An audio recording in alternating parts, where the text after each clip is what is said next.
Smugglers were transporting alien slaves. Now the human doesn't know what to do with them, the cargo hold of the Krell. Merchant vessels were of stale air, and industrial lubricant Captain Adam Palmer moved silently through the shadows, his combat boots barely making a sound on the metal floor. The abandoned ship drifted in neutral space, a perfect target for a lone mercenary looking to score valuable contraband. Jackpot should be right behind this door, he muttered to himself, running a hand through his tousled dark hair. His bare torso glistened with a light sheen of sweat. The muscles of his shoulders and arms, flexing as he worked on the heavy lock. The portable decoder in his hand blinked green, and the magnetic seal disengaged with a satisfying clunk. Adam had been in this business long enough to know what to expect: weapons catches, rare minerals.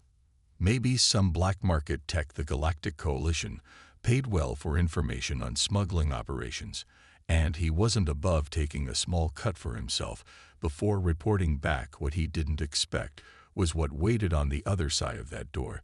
The heavy metal panel slid open with a hydraulic hiss, and Adam froze. His grip tightened on his pulse rifle as the dim emergency lighting revealed three figures standing motionless in the center of the otherwise empty hold.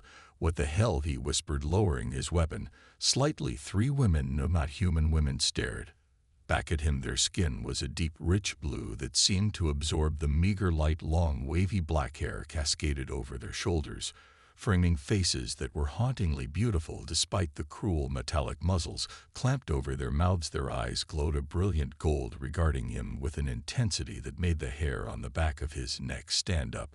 They wore minimal clothing, simple brown fabric that covered just enough to maintain dignity, but revealed the slender, athletic build of their bodies. Heavy metal collars encircled their necks, pulsing with the soft blue glow of suppression technology. Son of Adam muttered, slowly lowering his weapon completely. This wasn't contraband, this was slavery. As he took a tentative step forward, the tallest of the three moved, stepping in front of the others. Despite her restraints, she carried herself with unmistakable dignity. Her eyes locked with his, and Adam felt a strange sensation, as if she were looking straight through him. Will you free us? The words came through a distorted voice modulator built into the muzzle, but the question was clear, and so was the challenge behind it. Adam hesitated. He'd come for a quick score, not a rescue mission. Freeing captives, especially alien captives, meant complications. It meant making enemies of whoever had put these women here. And if I say I can't, he asked cautiously, studying their reactions. The tall woman tilted her head slightly, and despite the muzzle, Adam could swear he saw the hint of a smile in her eyes. Then we'll find a way to convince you, she replied, her modulated voice somehow managing to convey both threat and promise. Adam holstered his weapon and crossed his arms over his chest. I don't even know what species you are. We are Wands, the woman replied. I am. Nah, these are my sisters, Adara and Kira. The other two women nodded in acknowledgement, but remained silent, watching the exchange with those unsettling golden eyes. And who put you here? Adam asked, already scanning the hold for tracking devices or security measures he might have missed. The Dreary Syndicate. Nara answered the name, sending a chill down Adam's spine. The Dreary were the most ruthless criminal organization in 3 sectors. If they were involved in trafficking ons, there had to be something valuable about them. Oh, something worth the risk. What makes you so special that the Dreary would lock you up? He asked bluntly. Nara's eyes flashed. Our abilities. Ons possess talents that others find useful, particularly our empathic capabilities. Empath. Adam raised an eyebrow. You can read emotions, among other things, she replied cryptically. These collars suppress our abilities. Without them, we could demonstrate. Adam ran a hand over his short beard, weighing his options. The smart move would be to walk away, report the ship's location to the Coalition, and let them handle it. But something in those golden eyes held him in place. If I help you, he said slowly, what's in it for me besides the satisfaction of doing the right thing? Nara asked, and Adam could have sworn he detected a note of amusement in her distorted voice. We have knowledge, information about Dreary operations that would be very valuable to someone in your line of work. Adam stepped closer, studying the complex mechanisms of the collars. And how do I know you won't just kill me once these come off? If your abilities are so dangerous, "We do not kill," interrupted the smallest of the three, Kira, if he remembered correctly. "It is against our nature, right?" Adam muttered skeptically, heard that before he circled around them, noting the lack of visible injuries, but the clear exhaustion in their posture. They'd been here a while waiting for whatever fate the Drari had planned. The ship transporting us was attacked. NRA explained, seeming to sense his questions. "The crew abandoned us here, planning to return with reinforcements." "How long ago?" "3 cycles." Adam checked his chronometer. That gave him maybe 6 hours before company arrived. "Not much time." "These collars," he said, gesturing toward Nera's neck. "They look like standard Drari tech. I might be able to disable them, but not here. I'd need tools, a secure location." "Then take us with you," Nera said simply. Adam laughed without humor. "Just like that 3 alien women with unknown abilities wanted by the most dangerous criminal organization in the sector. That's a hell of a complication to my life." "Your life seems to thrive on complications, Captain Palmer," Nero replied, and Adam stiffened. "How do you know my name?" he demanded, hand moving back toward his weapon. "Your ship's registry.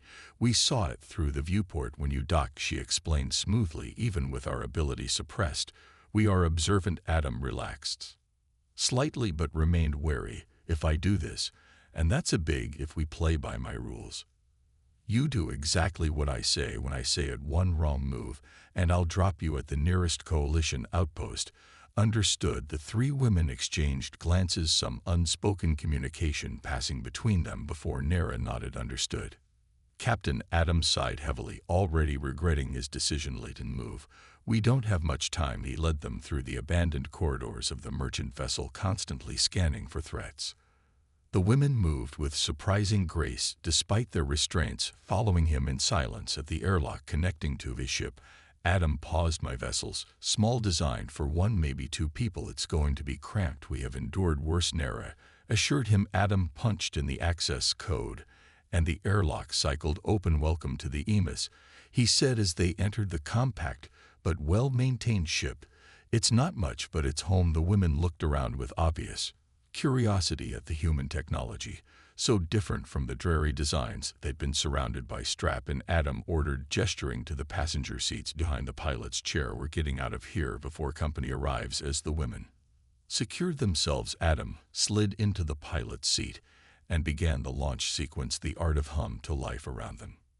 Systems coming online one by one. "Where are we going?" Idara spoke for the first time, her voice softer than Nera's, but with the same electronic distortion. Adam glanced back at them as the ship detached from the derrick vessel.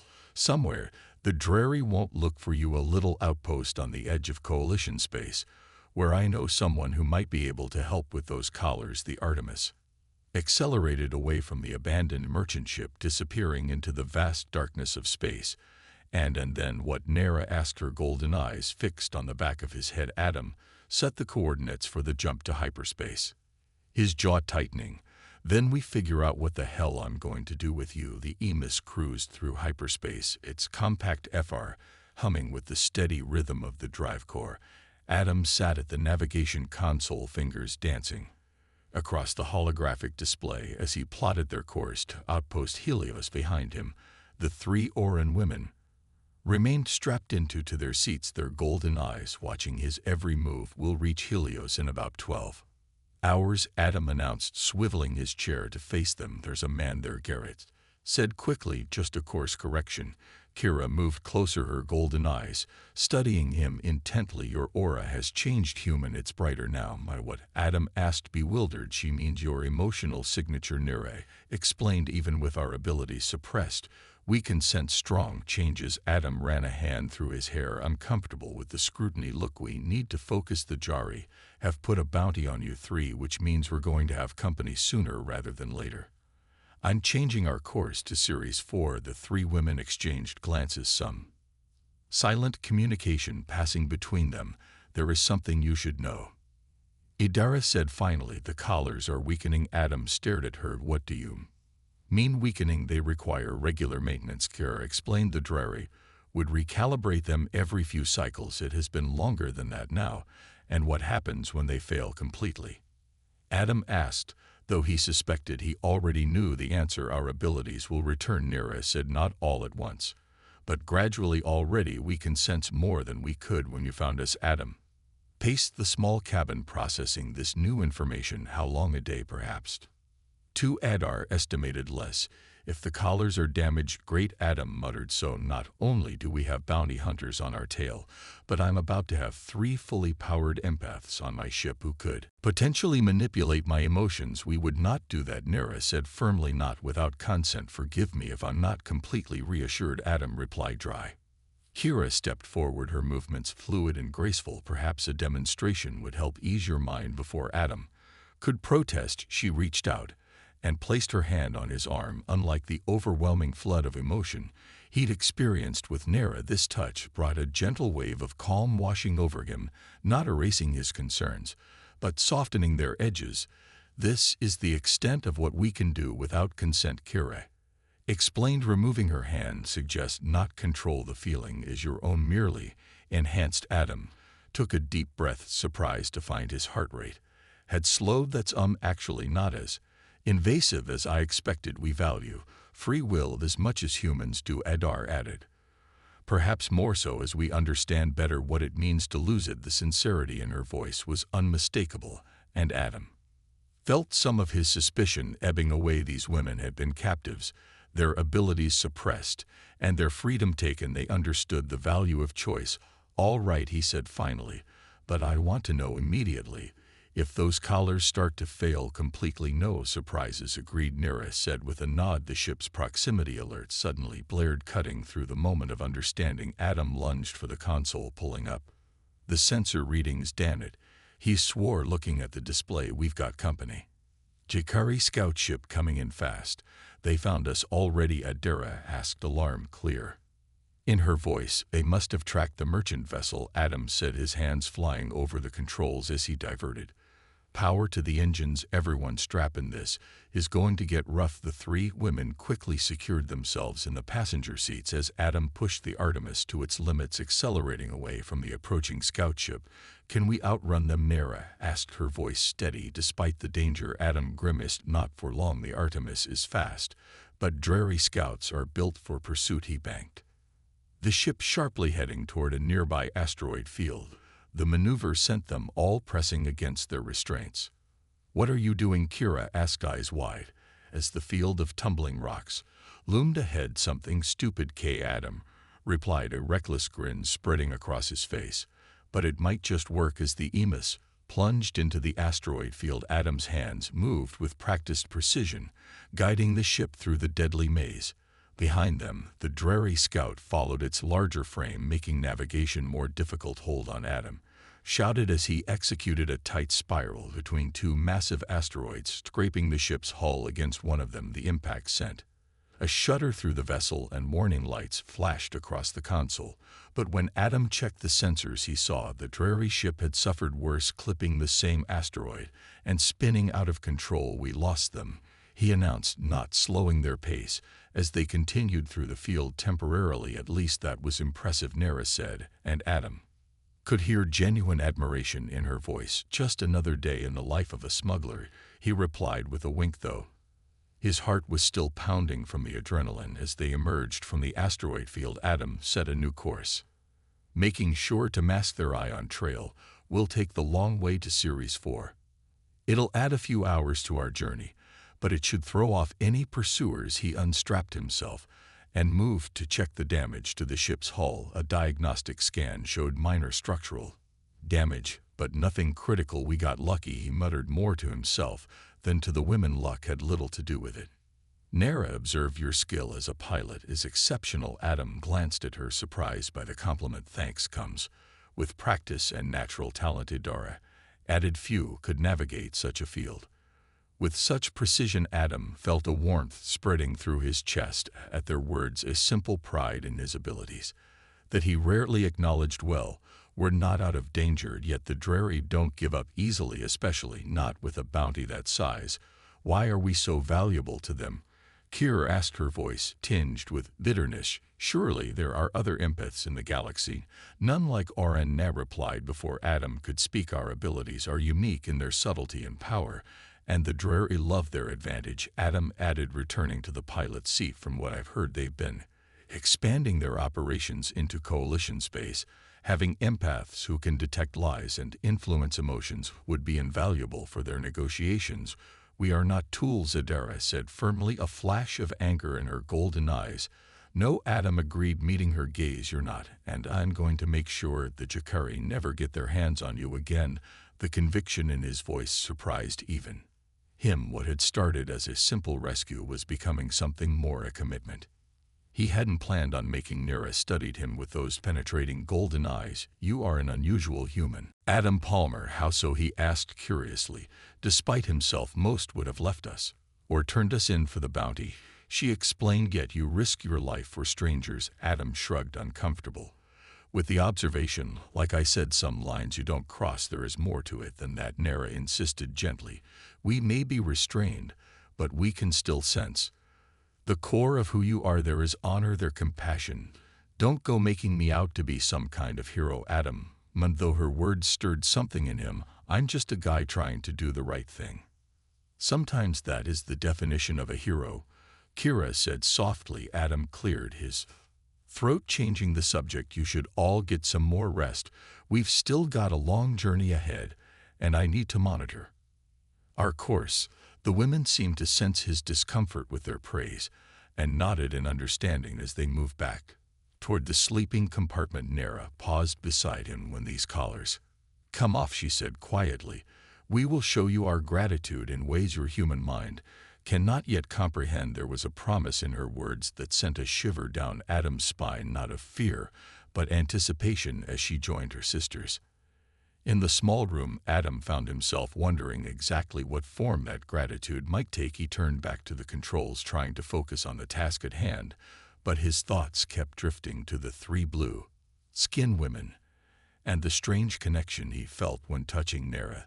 There was something happening between them, something he couldn't explain but couldn't deny either. As the Artemis continued its journey through the stars, Adam Palmer found himself facing a truth he hadn't expected. He was beginning to care about what happened to these alien women, beyond the simple moral imperative that had first compelled him to help them, and that he realized might be the most dangerous development of all. The Artemis drifted through the outer reaches of the Ceres system, its engines running silent to avoid detection.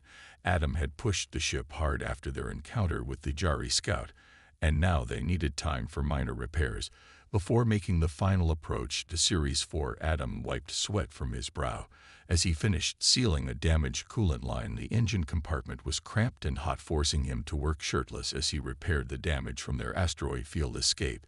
He slid out from under the access panel and sat up, reaching for a hydration pack. You have an impressive understanding of mechanical systems, came Nera's voice from the doorway.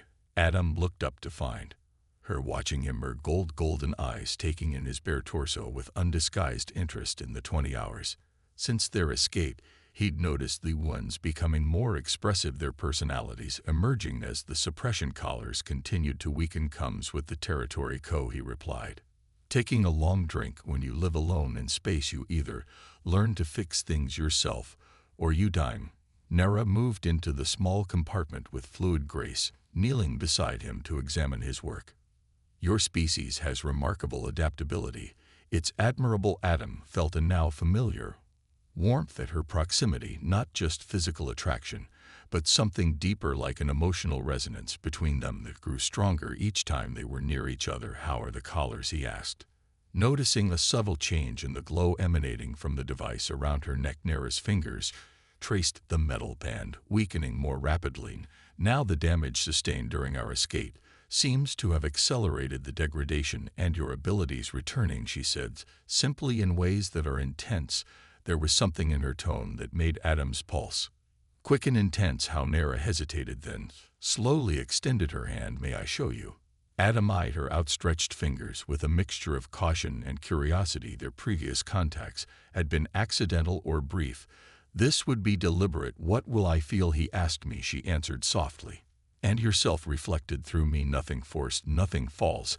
After a moment's hesitation, Adam placed his hand in hers.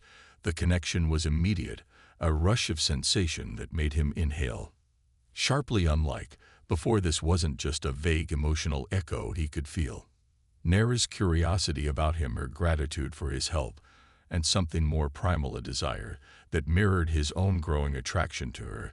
This as he began struggling to find words natural, she finished for him, her golden eyes holding his. For my people, this is how we truly know one. Another Adam became acutely aware of how close they were, of the heat radiating from her blue skin, of the subtle patterns that seemed to pulse with her heartbeat.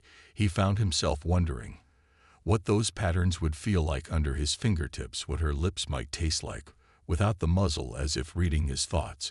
And perhaps she was narrow. Lean closer, the collars will fail completely soon when they do their will. Possibilities, what kind of possibilities? And Adam asked, his voice rougher than he intended. Connection, she replied, between your kind and mine, more complete than you can imagine. The ship's alert system suddenly blared, breaking the moment. Adam reluctantly pulled his hand from Nera's and moved quickly to the cockpit, where Adar and Kira were already studying the sensor displays. What is it? He asked, sliding into the pilot's seat. A ship, Adaro reported, coming in fast from the outer system. Adam checked the readings and felt his blood run cold. That's a Nexus class hunter vessel, heavily armed, built for pursuit. Drary, Kira asked, her slender blue fingers gripping the back of his chair. Adam shook his head grimly. Worse. Bounty hunter, and not just any bounty hunter. He magnified the ship's identifier code and swore under his breath, Vex Morton. You know this hunter? Nera asked, joining them in the cockpit. We have history, Adam replied, already powering up the engines. Bad history. He's been after me since I stole a Drary weapon shipment from under his nose 2 years ago. I'll cost him his reputation and half his face. And now he hunts you.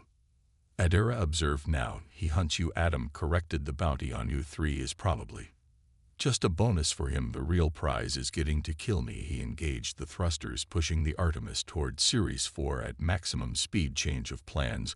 We can't risk leading him to Garrett. We'll have to find another way to remove those collars. We don't have much time, Nera warned. The collars are failing faster than we anticipated. When they do, what happens exactly? Adam asked, glancing back at her. While navigating through the system's debris field, the 3 women exchanged looks, some silent communication passing between them. Energy release, Kira finally explained. When suppression technology fails completely, there is a surge as our natural abilities reassert themselves. It can be overwhelming. How? Adam pressed for us. Intense but manageable, Nera said, for those around us who are unprepared, potentially disorienting, especially for species as emotionally complex as humans. Great, Adam muttered. So I might be piloting while experiencing some kind of empathic overload that won't get us killed at all. There are ways to prepare, Adara offered softly, to create a buffer. I'm listening, Adam said, checking the sensors again. Morn ship was gaining on them at superior engines, closing the distance connection. Hera explained, the more familiar we are with your emotional signature, the more we can shield you from the surge. There was something in her tone that suggested this connection involved more than just conversation. Adam raised an eyebrow. And how exactly do we establish this connection? Physical proximity helps, Kira said, a hint of mischief in her golden eyes. The closer, the better. Despite the danger of their situation, Adam felt a smile tugging at his lips. Is that so? It is science, Nera confirmed with perfect seriousness, though her eyes held the same playful glint as Kira's aura. And science, a warning light flashed on the console, interrupting the moment. He's locked weapons, Adam announced, his hands flying over the controls. Hang on. The Artemis banked sharply as an energy blast streaked past them, illuminating the cockpit with harsh blue light. Adam pushed the ship into a series of evasive maneuvers, using the system's asteroid belt for cover. He's good, Adam admitted grudgingly as another shot narrowly missed them. But I'm better. He spotted a dense cluster of asteroids ahead and aimed directly for it, pushing the engines beyond their recommended limits. The ship shuddered in protest. What are you doing? Adara asked, alarm evident in her voice. Something stupid, Adam replied with a reckless grin. Again, he cut the main engines suddenly, letting momentum carry them into the asteroid field, then fired the maneuvering thrusters in a precise sequence that sent the EMIS spinning between 2 massive rocks.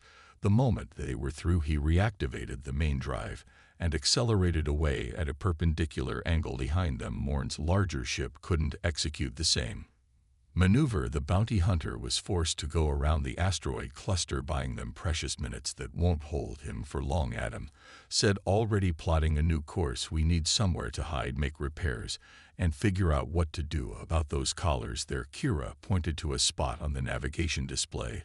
That moon has a dense atmosphere. It could mask our signature. Adam nodded approvingly. Good eye, Sirith Force Third.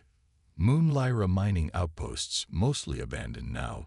We can sit down there, go dark, and wait for morn to pass by. He adjusted their course, approaching the moon from its dark side to minimize their visibility. As they entered the atmosphere, turbulence rocked the ship, throwing nigh against Adam. Her hand clutched his bare shoulder for balance, and the contact sent another wave of that now familiar emotional resonance through him, but stronger this time, more vivid. He could feel her concern, her determination, and beneath it all that same current of desire that seemed to intensify each time they touched. What surprised him was how natural it felt, how right, as if their emotional wavelengths were gradually synchronizing.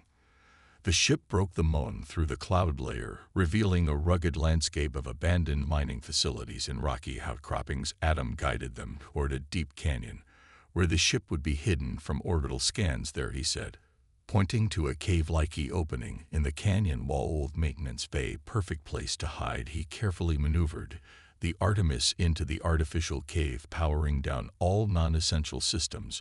Once they were safely inside, the emergency lights cast the cabin in a soft blue glow. How long do we need to stay here? Adar asked, looking around at the dark cave visible through the viewports. At least until morn. Gives up and moves on, Adam replied, checking the sensors one last time before shutting them down. 2 could be hours, could be days. We don't have days, Nara reminded him, touching her collar. The glow had dimmed significantly, and Adam could see hairline fractures spreading across its surface. The collars will fail completely within hours. As if to emphasize her point, Kira's collar suddenly emitted a high-pitched whine. She gasped, her hands flying to her throat as sparks danced across the metal surface. Kira Adara moved to her sister's side, but Adam was faster. Don't touch her, he warned, grabbing a pair of insulated gloves from a storage compartment.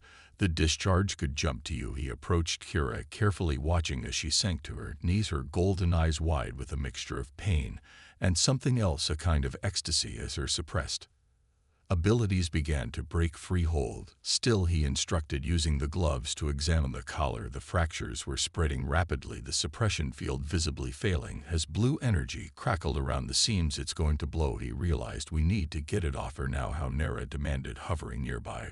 We don't have the tools, Adam thought quickly, his eyes scanning the cabin for anything that might help. His gaze landed on the emergency medical kit. The surgical laser, he said, moving to retrieve it. It's not designed for this, but it might cut through the weakened sections. He returned to Kira's side, activating the compact laser tool. This is going to be close. I need you to hold absolutely still. Kira nodded, her body trembling with the effort of containing the energy building within her. Adam carefully positioned the laser at one of the larger fractures in the collar and began to cut the metal. Resisted at first, then yielded as the laser found a weak point. Adam worked methodically, aware that one wrong move could trigger the collar's failsafe mechanism, or worse, injure Kira. Almost there, he murmured, sweat beading on his forehead as he concentrated with a final precise cut. The collar split apart. Adam quickly pulled it away from Kira's neck and tossed it into a containment box, slamming the lid shut just as the device exploded with a muffled thump. Kira cast her hands, going to her throat where the collar had been. For a moment, nothing happened. Then her eyes began to glow more intensely, the gold light seeming to expand outward from her pupils until her entire irises were radiant. Kira Adara asked cautiously, reaching for her sister. When Kira looked up, her face was transformed by joy. The muzzle still covered her lower face, but her eyes conveyed everything: freedom, relief, and power, long suppressed, now flowing freely. Then the wave hit them behind them. Morn's larger ship couldn't execute the same maneuver. The bounty hunter was forced to go around the asteroid cluster, buying them precious minutes that won't hold him for long. Adam said, already plotting a new course. We need somewhere to hide, make repairs, and figure out what to do about those collars there. Kira pointed to a spot on the navigation display. That moon has a dense atmosphere. It could mask our signature. Adam nodded approvingly. Good. E-series of fears. Third moon. LM mining. Outposts mostly abandoned now. We can sit down there, go dark, and wait for morn to pass by. He adjusted their course, approaching the moon from its dark side to minimize their visibility. As they entered the atmosphere, turbulence rocked the ship, throwing near against Adam. Her hand clutched his bare shoulder for balance, and the contact sent another wave of that now familiar emotional resonance through him, but stronger this time, more vivid. He could feel her concern, her determination, and beneath it, all that same current of desire that seemed to intensify each time they touched. What surprised him was how natural it felt, how right, as if their emotional wavelengths were gradually synchronizing. The ship broke ever through the cloud layer, revealing a rugged landscape of abandoned mining facilities and rocky outcroppings. Adam guided them toward a deep canyon where the ship would be hidden from orbital scans. There, and he said, pointing to a cave-like opening in the canyon wall. Old maintenance bay, perfect place to hide. He carefully maneuvered the EMIS into the artificial cave, powering down all non-essential systems. Once they were safely inside, the emergency lights cast the cabin in a soft blue glow. How long do we need to stay here? Adara asked, looking around at the dark cave visible through the viewports. At least until morn gives up and moves on, Adam replied, checking the sensors one last time before shutting them down. 2 could be hours, could be days. We don't have days. Nera reminded him, touching her collar. The glow had dimmed significantly, and Adam could see hairline fractures spreading across its surface. The collars will fail completely within hours. As if to emphasize her point, Kira's collar suddenly emitted a high-pitched whine. She gasped, her hands flying to her throat as sparks danced across the metal surface. Idara moved to her sister's side, but Adam was faster. Don't touch her, he warned, grabbing a pair of insulated gloves from a storage compartment. The discharge could jump to you. He approached Kira, carefully watching as she sank to her knees, her golden eyes wide with a mixture of pain and something else, a kind of ecstasy, as her suppressed abilities began to break free. Hold still, he instructed, using the gloves to examine the collar. The fractures were spreading rapidly. The suppression field, the eyes ibly failing as blue energy crackled around the seams. It's going to blow, he realized. We need to get it off her now. How? Nara demanded, hovering nearby. We don't have the tools, Adam thought quickly, his eyes scanning the cabin for anything that might help. His gaze landed on the emergency medical kit. The surgical laser, he said, moving to retrieve it. It's not designed for this, but it might cut through the weakened sections. He returned to Kiraid, activating the compact laser tool. This is going to be close. I need you to hold absolutely still. Kira nodded, her body trembling with the effort of containing the energy building within her. Adam carefully positioned the laser at one of the larger fractures in the collar and began to cut. The metal resisted at first, then yielded as the laser found a weak point. Adam worked methodically, aware that one wrong move could trigger the collar's failsafe mechanism, or worse, injure Kira. Almost there, he murmured, sweat beading on his forehead as he concentrated with a final precise cut. The collar split apart. Adam quickly pulled it away from Kira's neck and tossed it into a containment box, slamming the lid shut just as the device exploded with a muffled thump. Kira gasped, her hands going to her throat where the collar had been. For a moment, nothing happened. Then her eyes began to glow more intensely, the gold light seeming to expand outward from her pupils until her entire irises were radiant. Akira Aar asked cautiously, reaching for her sister. When Kira looked up, her face was transformed by joy. The muzzle still covered her lower face, but her eyes conveyed everything: freedom, relief, and power, long suppressed, now flowing freely. Then the wave hit them. It wasn't visible, but Adam felt it like a physical force, a surge of pure emotion radiating from Kira in all directions. Joy, ecstasy, relief, gratitude, all amplified to an almost unbearable intensity. He staggered back, overwhelmed by the onslaught of feelings that weren't his own yet somehow became part of him. Adam Nera caught him as he swayed, her arms wrapping around his waist. The moment she touched him, the overwhelming sensations modulated, becoming intense but manageable as she somehow buffered the emotional storm. What was that? He gasped, leaning into her support. The release, Nera. Explained in him steady when our abilities are suddenly unbound. There is an initial surge. It will stabilize soon.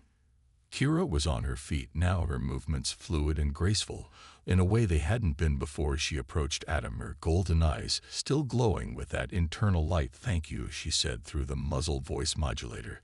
She reached up and touched his face, gently this time. The emotional transfer was controlled, focused, a wave of gratitude. So pure and intense that Adam felt tears spring to his eyes. But there was something else beneath it, a current of desire that made his skin tingle where her fingers rested against his cheek.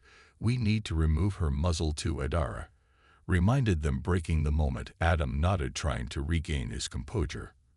"Right, let me see." The muzzle proves simpler than the collar. Its locking mechanism yielding easily to Adam's tools as it came free. Kira's face was fully revealed for the first time. It features high cheekbones and full lips that curved into a smile as she took her first unrestricted breath. "Much better," she said, her natural voice musical and lilting without the modulator distortion. Adam found himself staring, struck by her alien beauty, now fully visible. He quickly looked away, embarrassed by his reaction. "We should remove your collars too," he said to Nera and Adara, trying to focus on the practical matters at hand before they fail like Kira did. "Yes," Nera agreed, "but carefully. Each release will create another surge." Adam considered, "This will it be easier if we do them one at a time? Give me a chance to adjust between surges." Wise, Adara nodded. "And the connection Nera has established with you will help buffer the effects." Adam raised an eyebrow at NRA connection. "Each time we touch," he explained, "the resonance between us grows stronger. It creates a familiarity that helps modulate the emotional transfer." "Convenient," Adam remarked with a hint of skepticism. Nera's golden eyes met his directly. "It is our way, Adam. We do not experience physical closeness without emotional intimacy. They are inseparable for us." There was such honesty in her gaze that Adam felt his doubts receding. Whatever was happening between them, it wasn't manipulation. It was something more fundamental, a natural consequence of their different biologies interacting. "All right," he said, picking up his tools again. "Adara next, then Nera." The process went more smoothly with Adara's collar and muzzle now that Adam knew what to expect when the suppression field failed and her abilities surged free. The wave of emotion was still intense, a complex mixture of relief, joy, and something like spiritual awakening. But with NAA and Kira both helping to buffer the effect, Adam remained steady, and Adara's face, when finally revealed, was similar to her sister's, but with subtle differences. Her features slightly softer, her expression more serene. She thanked Adam with a gentle touch to his hand that conveyed her gratitude directly into his emotional center, warming him from within. Finally, it was Nera's turn. As the leader of the three, she had maintained the strongest composure throughout their ordeal, but now Adam could see the anticipation in her eyes as he prepared to remove her restraints. "This might be the strongest surge yet," she warned him as he positioned the laser tool at her collar's weakest point. "I have been suppressed the longest, and my abilities are naturally more intense. I can handle it," Adam assured her, though he wasn't entirely certain that was true. As he worked on her collar, he was acutely aware of her proximity, of the subtle scent of her skin like night-blooming flowers, and of the way her golden eyes never left his face. There was an intimacy to the moment that transcended the physical, as if they were engaged in something far more significant than removing a piece of technology. When the collar finally split apart, Adam barely had time to dispose of it before the surge hit him. Unlike the waves from Kira and Adara, which had radiated outward in all directions, Nera's release was focused entirely on him, a concentrated beam of pure, emotional energy that struck him with the force of a physical blow. He gazed, staggering backward as his mind was flooded with her essence, her strength, her determination, her fierce protectiveness toward her sisters, and beneath it all a longing so profound it took his breath away. Not just desire, though that was certainly part of it, but a yearning for connection, for understanding, for belonging entwined through it all, growing stronger by the second, was something he could only describe as affection, genuine, powerful, and directed squarely at him. Adam, Nera's voice reached him through the emotional storm, her hands finding his shoulders to steady him. "Focus on my voice Find your center. He struggled to comply, fighting through the overwhelming sensations to find himself again gradually. The surge began to subside, not disappearing, but transforming into something more manageable, a constant awareness of Nera's emotional state that hummed in the background of his consciousness like distant music. When he could finally focus his eyes again, he found her face inches from his own, her muzzle still in place, but her eyes conveying her concern. "I'm okay," he assured her, his voice hoarse. "Leighton, get that muzzle off you." His hands were less steady now as he worked on the locking mechanism, but the task helped ground him, giving him something concrete to focus on besides the new awareness humming between them. When the muzzle finally came free, revealing his face completely for the first time, Adam felt a jolt of recognition, not because he had seen her before, but because seeing her full expression felt like confirming something he had already known on a deeper level. Her lips curved into a smile that transformed her entire face, making her golden eyes crinkle at the corners. "Thank you," she said, her natural voice rich and melodious for everything. Before Adam could respond, the ship's proximity alert blared. The one sister system he had left active to warn them of approaching vessels. He reluctantly pulled away from Nera and moved to the cockpit, checking the passive sensors. "Damn it," he swore, seeing the readings. "Morn found us. His ship is entering the atmosphere." "How?" Adara asked, joining him at the console. "We mask our trail. He's good at what he does," Adam replied grimly. "And he knows me, knows how I think, where I might hide." He quickly assessed their options. The Emis was A for now, but if Morn conducted a ground search, it was only a matter of time before he found them. They could try to run, but with the bounty hunter so close, they'd likely be spotted the moment they left the canyon. "We need to fight," Kira suggested, her newly freed voice carrying a note of determination. "With our abilities restored, we can help against pulse rifles and plasma grenades." Adam shook his head. "I appreciate the offer, but you don't understand what we can do." Nera interrupted, stepping forward. The three sisters exchanged glances, some silent communication passing between them. "Show him," Hera urged gently. Nera nodded and turned to face Adam fully. "What you've experienced so far is only the passive aspect of our abilities, the natural resonance that occurs between us. But we can do much more." She held out her hand, palm up. At first, nothing happened. Then gradually a soft golden light began to coalesce above her palm. Not just light, Adam realized, but energy pulsing, and a live emotional energy made manifest. Nera explained, watching his astonished expression. "We can project it, shape it, use it to influence the physical world." As if to demonstrate, she closed her fingers around the golden light, then opened them again. The energy had transformed, becoming more concentrated, more defined, a small sphere that hovered above her palm, spinning gently. "This is impossible," Adam breathed, staring at the manifestation. "Emotions can't, they're not physical. The division between physical and emotional is not as absolute as humans believe," Idar explained, creating her own sphere of energy. "This one, a softer, more diffuse blue. All energy is connected. We simply access it differently."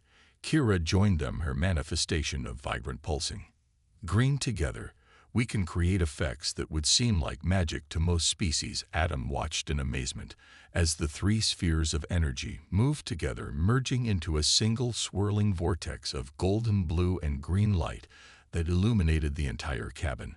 "This is why the Drari wanted us," Nera said softly. "Not just for our empathic abilities, but for this energy manipulation that their scientists could study and weaponize. And this can help us against Moran." Adam masked his tactical mind, already considering the possibilities. "We can disrupt electronic systems, create illusions, even generate concussive force," Nera confirmed. "But our greatest strength lies in emotional influence. We can induce fear, confusion, even temporary paralysis without harming them permanently," Adara added, quickly noting Adam's expression. "We do not kill." Adam ran a hand through his hair, processing this new information. "So you're telling me I've got 3 emotional energy weapons on my ship?" "We are not weapons," Nera corrected firmly. "We are people with abilities. How those abilities are used is our choice." Adam nodded, accepting the rebuke. "You're right. I'm sorry, it's just a lot to take in." The proximity alert sounded again, more urgently. This time Morn's ship was landing less than a kilometer from their position. "We need a plan," Adam said, moving to retrieve his weapons from the storage locker. "He'll have tracking equipment, probably drones. It won't take him long to find us. Let us help," Nara said, placing a hand on his arm. The contact sent another wave of that now familiar resonance through him, but this time it felt different, stronger, clearer, as if their emotional wavelengths were aligning more precisely. Adam looked at the three Oran women, their golden eyes glowing with determination, and their hands still trailing wisps of that impossible energy. Whatever doubts he might have had about their abilities were fading rapidly. "All right," he decided, "but we do this smart. Morn's dangerous, and he won't hesitate to kill all of us." "What do you suggest?" Kira asked. Adam thought for a moment, then smiled grimly.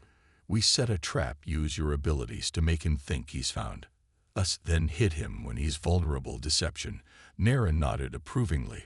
"A human speciality. We all have our talents," Adam replied with a wink. "Now, here's what we're going to do." As they huddled together to formulate their plan, Adam became aware of a new sensation, a kind of emotional synchronization between the four of them, as if their determination and resolve were amplifying each other, creating something stronger than any of them could generate alone. Here and beneath it all, flowing between him and Nara especially, was that current of attraction, growing stronger with each passing moment.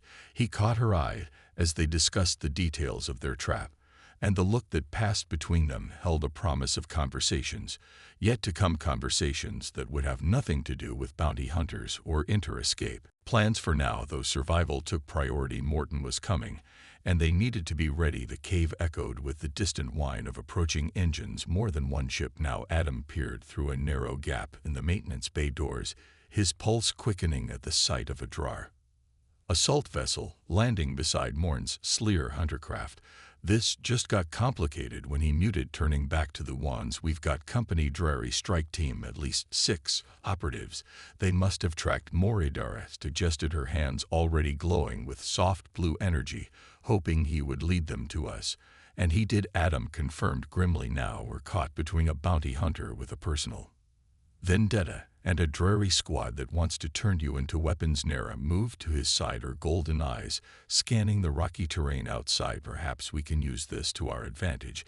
Before Adam could ask what she meant, the calm system on the Artemis crackled to life. A gruff, slightly mechanical voice came through of the speakers. "Palmer, I know you're in there.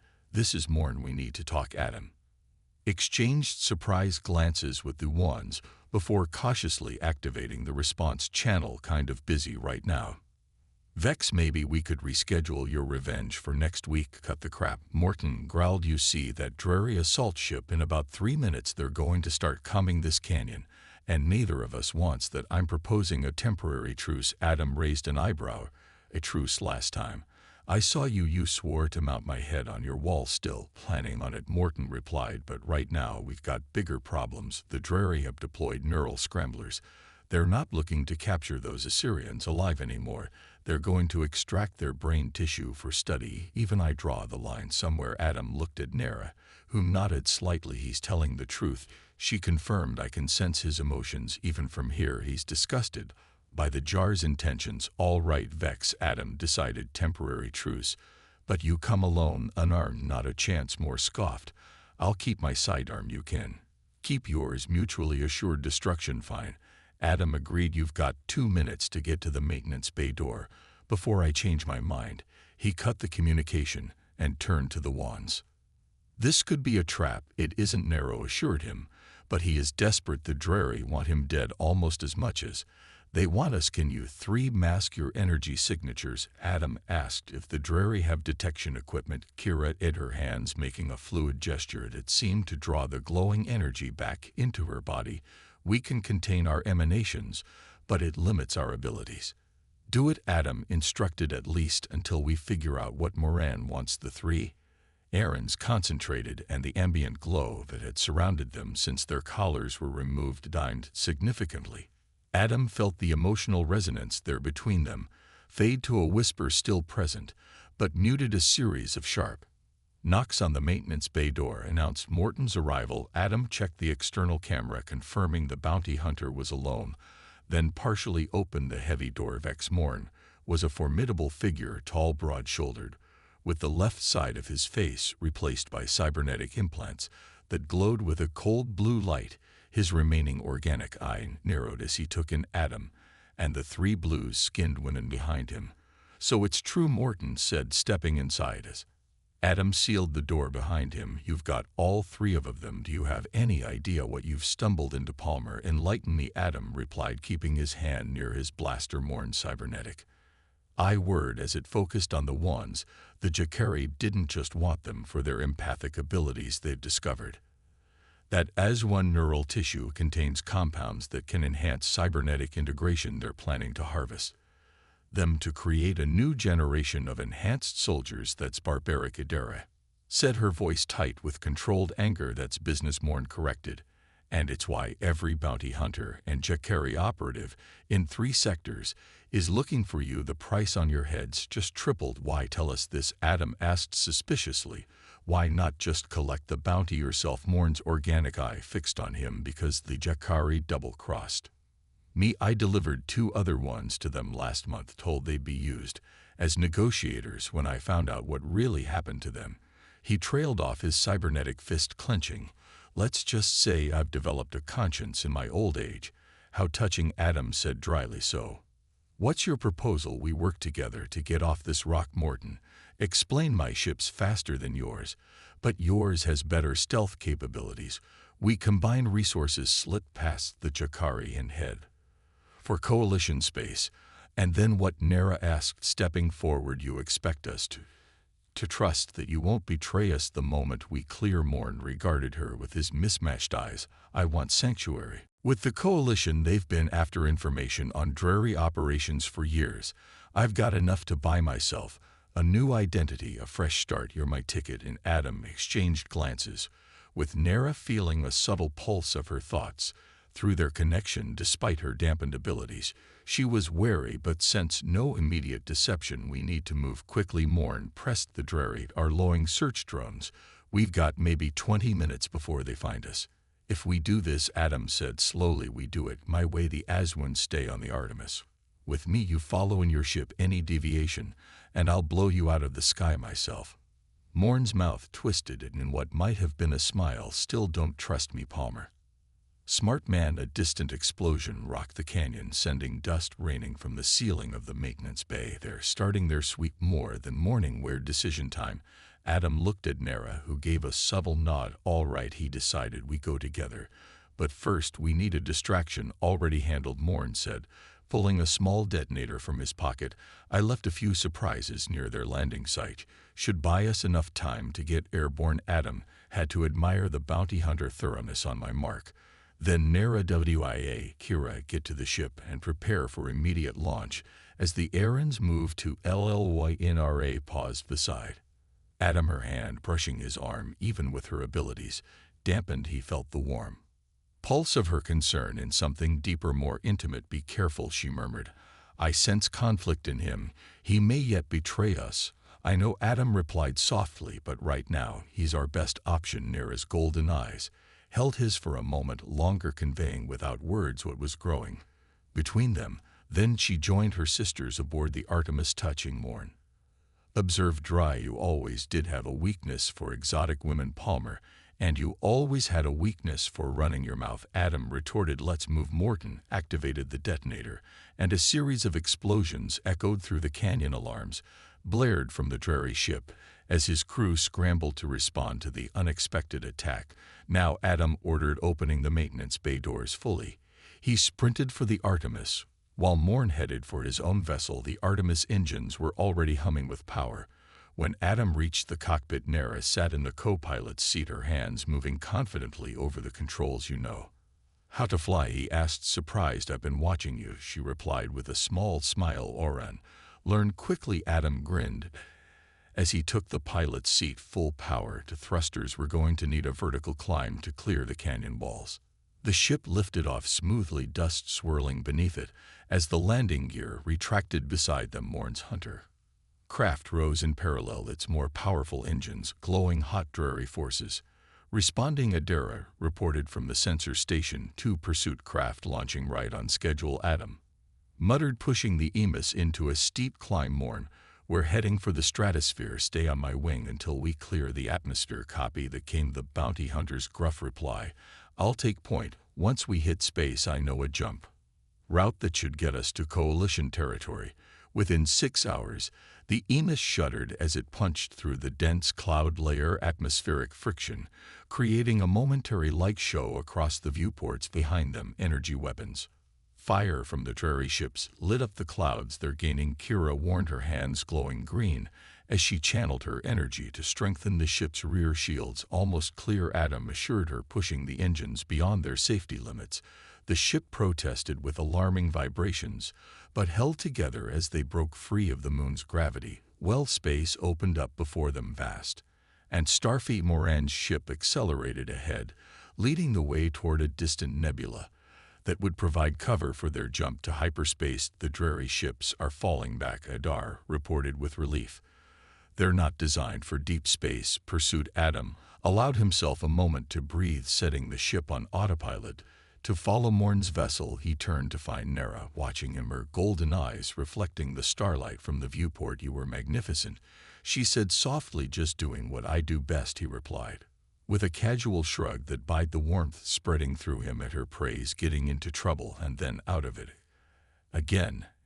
And what will you do with us now?" Kira asked, moving to stand beside her sister. "Now that we're free?" It was the question that had been hovering unspoken between them since their escape began. What happened next? These women were no longer captives needing rescue. They were powerful beings with abilities beyond human understanding, free to choose their own path. "That depend," Adam said carefully. "What do you want to do?" The three sisters exchanged glances, that silent communication passing between them. Again, it was Nara who answered, her voice soft but certain. "We wish to stay with you, Adam Palmer." The simple declaration sent a jolt through him, surprise mingled with a deeper pleasure he hadn't expected to feel. "With me?"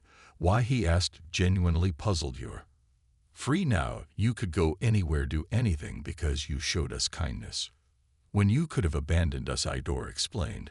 "Because you risked your life to free us when you could have profited from our captivity. And because there is a connection between us," Nara added, her golden eyes holding his one, "that transcends the physical. You feel it too."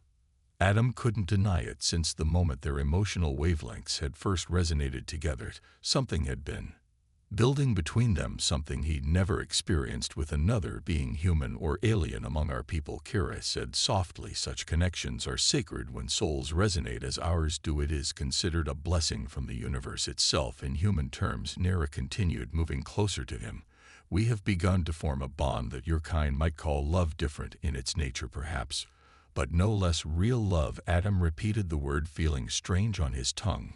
"We barely know each other." "We know your essence," Na countered, placing her hand over his heart. "We have felt your courage, your compassion, your strength. What more is there to know?" The touch sent that now familiar warmth spreading through him, but stronger now, more focused. He could feel her emotions flowing into him. Affection, admiration, desire. And knew she could feel his responding in kind. "In our culture," Idara explained, "bonds form between compatible souls regardless of number. The three of us share a connection as sisters, but it is not exclusive. It can expand to include others whose essence harmonizes with our own." Adam looked between the three beautiful alien women, understanding dawning. "You mean all three of you?" "If you are willing," Nara confirmed, her lips curving in a smile that made his pulse quicken. "Our people do not limit connection as humans often do. Love for us is expansive." It was a concept foreign to his human upbringing, yet somehow it didn't feel wrong. The emotional resonance he'd experienced with each of them had been different in flavor, but similar in intensity. Nara's passionate strength, Adara's serene wisdom, Kira's playful joy. Together, they created a harmony he'd never experienced before. "I don't know what to say," he admitted honestly. "Then say nothing." "Nothing," Nara suggested, stepping closer until he could feel the warmth radiating from her blue skin. "Feel instead." She placed her hand against his cheek, and this time there was no restraint in the emotional transfer. Adam gasped. His pure, undiluted affection poured into him, not just from Nara, but from Adara and Kira as well, their essences joining in a three-part harmony that resonated with his own emotions in perfect synchronicity. It was overwhelming, intoxicating, and utterly unlike anything he'd ever experienced, not just desire, though that was certainly present, but a deeper connection that seemed to touch parts of his soul he hadn't known existed. When Nera finally withdrew her hand, Adam felt changed, as if something fundamental in his understanding of connection and intimacy had shifted. That's how you feel, he asked, his voice hoarse. That is only the beginning, she assured him, with a smile that held both promise and invitation. There is much more we could share if you are willing. The calm system chimed, breaking the moment. Morn's voice came through, gruff and impatient. Palmer, we're approaching the jump point. Are you still with me? Adam cleared his throat, trying to regain his composure. Still here, Vex. Ready when you are. Good, the bounty hunter replied. Coalition space here. We come more than out. As the communication ended, Adam turned back to the Ons. We should talk about this more after we're safe, of course. Nera agreed, though her golden eye still held that promise of things to come. We have time now. Time. It was a luxury Adam hadn't expected when he'd first discovered 3 alien captives on an abandoned ship. Now somehow it stretched before him, filled with possibilities he'd never imagined. As the Artemis followed Morn's ship toward the jump point, Adam found himself contemplating a future very different from the solitary existence he'd known, a future shared with these extraordinary beings who had come into his life by chance but might remain by choice. The stars streaked past as they entered hyperspace, the blue-white tunnel of accelerated reality enveloping them. Beside him, Nera's hand found his, their fingers intertwining as naturally as if they'd been doing it for years. What happens now? He asked softly. Nera's smile was radiant, her golden eyes reflecting the hyperspace light. Now, Adam Palmer, we discovered together what it means to be truly connected, and I believe you will find it was worth every risk you took to free us. As the ship carried them toward safety and new beginnings, Adam realized that the title of smuggler no longer fit him. He had become something else entirely, not just a rescuer or protector, but a partner in something profound and beautiful. And for the first time in longer than he could remember, Adam Palmer was no longer alone. The Coalition outpost on our tourist station buzzed with activity as officials debriefed the unusual arrivals. Adam watched from a distance as Morn, true to his word, handed over data crystals containing detailed information on dreary operations throughout the sector. They're granting him provisional asylum, Nera said, appearing beside Adam at the viewport overlooking the docking bay. His information is even more valuable than he claimed. Good for him, Adam replied without much enthusiasm. His relationship with Morn would never be friendly, but they had reached a certain understanding during their escape. Sometimes survival created strange alliances. And what about us? Nera asked, her golden eyes studying his face. The Coalition has offered U.S. citizenship protection, I heard. Adam nodded. You'll be safe here. That wasn't my question, she said gently. I asked about us, you and us.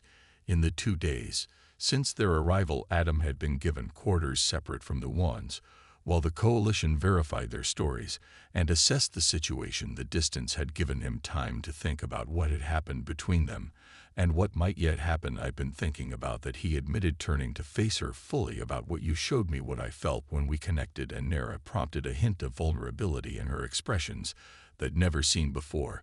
And I'd never felt anything like it, Adam said honestly. It scared me at first, the intensity, the completeness of it. Humans aren't used to that kind of connection.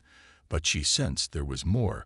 But I can't stop thinking about it, about you, all of you. He ran a hand through his hair, struggling to find the right words. I don't know if I can be what you need, Nera. I'm just a human smuggler with a complicated past and no real future. You are far more than that, she corrected him, stepping closer. You are the man who freed us when others would have exploited us, the man who risked everything to protect us, the man whose essence harmonizes with ours in ways I cannot fully explain. She took his hand, and even that simple contact sent a ripple of warmth through their connection. We do not ask you to be anything other than what you are, Adam. That is enough, more than enough. From across the concourse, Idara and Kira approached, their blue skin and golden eyes drawing curious glances from passing Coalition personnel. They moved with the fluid grace that seemed natural to their species, joining Adam and Nera at the viewport. The Coalition has offered us a dwelling. Adara informed them, a place of our own on the residential level big enough for 4. Kira added with a meaningful smile. Adam looked between the 3 extraordinary women who had entered his life so unexpectedly. Are you sure about this about me? We are sure, NRA replied simply. The question is, are you? Adam thought about the life he led before, the solitary existence, the constant movement from job to job, place to place. He thought about what awaited him if he returned to that life. Then he thought about what might be possible with these 3 remarkable beings, the connection, the understanding, the belonging he'd never known he was missing until he'd experienced it through their touch. Unsure, he said finally, his decision made. I don't know exactly how this works or what happens next, but I want to find out with you, all of you. The joy that radiated from the 3 wands was almost palpable, their golden eyes glowing with happiness. NRA's hand tightened around his, and through their connection he felt their collective emotion wash over him, a wave of pure affection that left him breathless. Then let us show you, Nara said softly, what it means to be truly bonded with Ezwin. As they left the concourse together, heading towards their new shared dwelling, Adam Palmer reflected on the strange twist of fate that had led him to that abandoned cargo hold. What had begun as a simple smuggling operation had transformed into something he could never have imagined, a connection that transcended species, a bond that defied conventional understanding, and a love that expanded beyond human limitations. He had freed them from their physical captivity, but they had freed him from a solitude he hadn't even recognized, and in that mutual liberation, they had all found something precious and rare, a belonging that felt like coming home.